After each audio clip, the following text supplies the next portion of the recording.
ایک دفعہ کا ذکر ہے کہ دو بچے کرکٹ کھیل رہے ہوتے ہیں۔ ان کی امی ان کو آواز دیتی ہیں، مغرب ہونے والی ہے بچوں، اندر آ جاؤ۔ بچے انکار کرتے ہیں اور کہتے ہیں امی ابھی ہم کھیل رہے ہیں۔ کچھ دیر بعد امی دوبارہ آواز دیتی ہیں، اندھیرا ہونے والا ہے بچوں، اندر آ جاؤ۔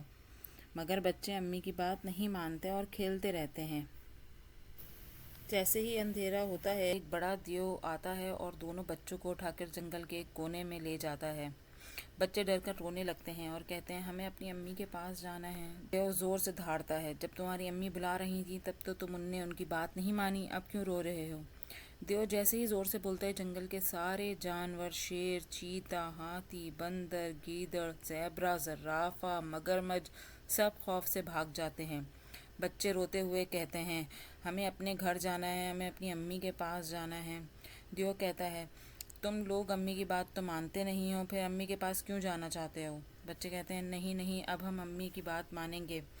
دیو پوچھتا ہے پکا وعدہ؟ بچے کہتے ہیں ہاں ہاں پکا وعدہ۔ پھر دیو دونوں بچوں سے ہاتھ ملاتا ہے اور انہیں ان کے گھر چھوڑ آتا ہے۔ بچوں کی امی انہیں دیکھ کر خوش ہو جاتی ہیں اور گلے سے لگا لیتی ہیں۔ دونوں بچے اپنی امی سے وعدہ کرتے ہیں کہ اب وہ ان کی ہر بات مانیں گے اور کبھی بھی مغرب کے بعد باہر جانے کی ضد نہیں کریں گے۔ اللہ حافظ پیارے بچوں۔